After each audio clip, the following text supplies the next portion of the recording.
Hey, it's Webs here with day 9 of the Murder at Castle Nathria set card reveals.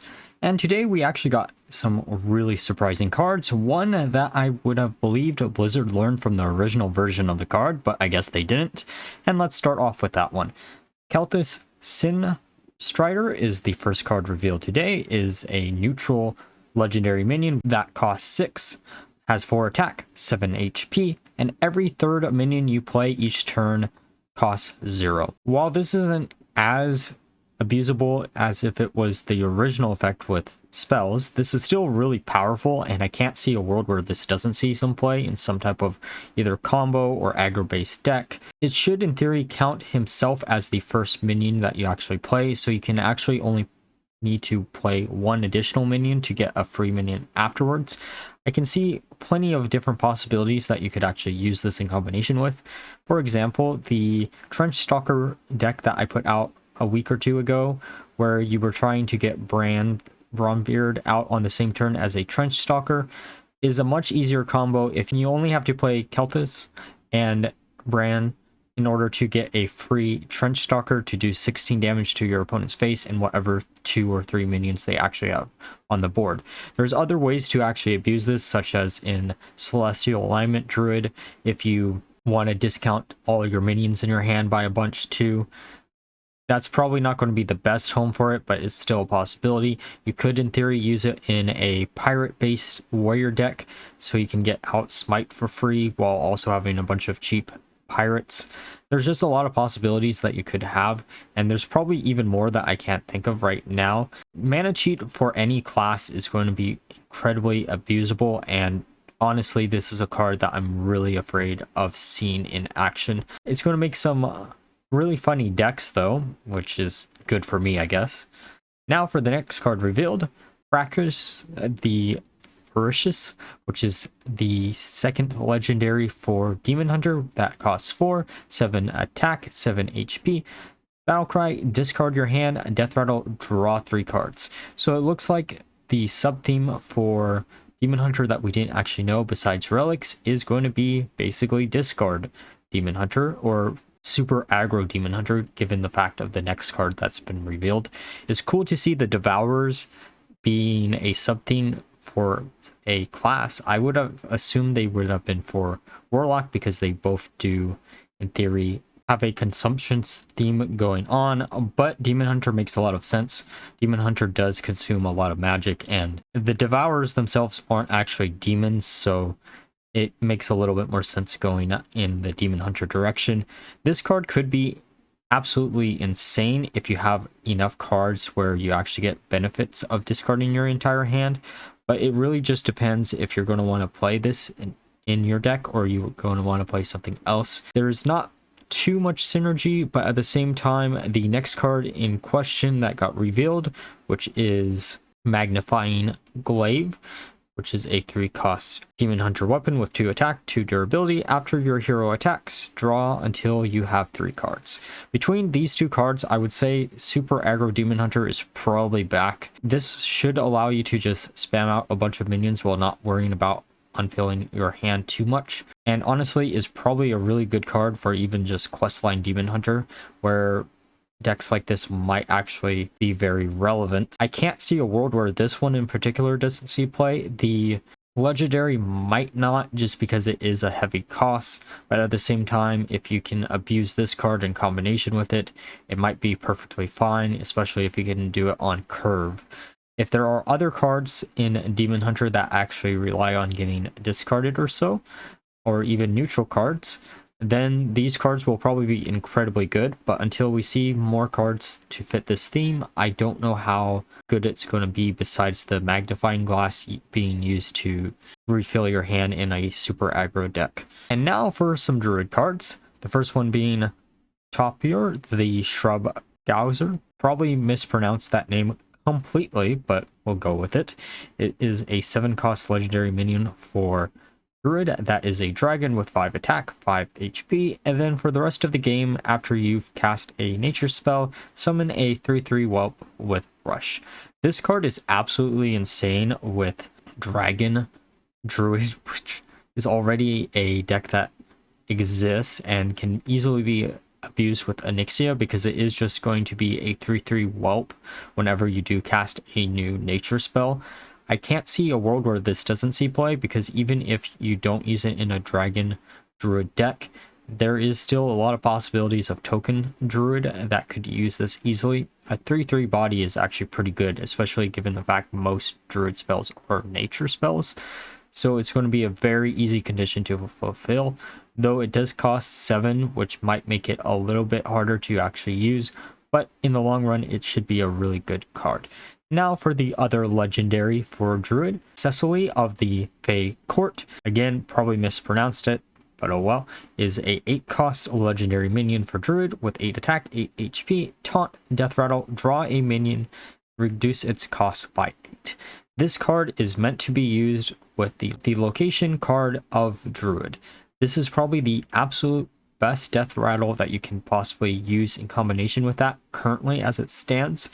And because this allows you to draw into a bunch of minions, this should in theory allow you to play a lot of high cost minions. However, at the same time, Celestial Alignment already exists in druid, so mana cheat for druid isn't too big of a deal. If they do something to Celestial Alignment, then maybe a card like this will see play outside of a Death Rattle Druid deck. But as it currently stands, I don't know, without seeing more Death Rattle cards, if Death Rattle Druid will be supported enough for a card like this to see much play. It also requires you to have a bunch of really big minions that cost a lot, which isn't really that hard of a thing to do in Druid. But again, she also already costs 8, so it's going to be a late game minion. It's kind of a weird situation to be in. I think the Death Rattle is really important, but if we don't see a card that does something with it, I don't know. It's going to be a really good card to generate off of Reconnaissance in Rogue though, because it'll allow you to draw into some type of big minion, or just a minion in general. Now for the next card revealed for Druid is Planted Evidence, which is a 1 cost Druid's nature spell with discover a spell. It costs 2 less this turn. More mana cheat for Druid. Just what the class needed. This card is probably incredibly good, especially given the fact we did see the legendary that combos out with a bunch of nature cards, and this does allow you to basically get 2 for 1 if you don't actually generate itself off of it or something else that can generate it. In theory, this could allow you to get a Celestial Alignment off a turn or 2 early if you do generate it off of this. Outside of that though, it's just a really good card overall. Druid has a lot of really good spells, and it's going to be a pretty good card that you generally generate. There's more good targets than bad targets for Druid spells as it currently stands. And now for the next card Druid has, which is Plot of Sin, which is a 3 cost arcane spell that summons 2 Treants, and then infuse 5 2 5/5 ancients instead.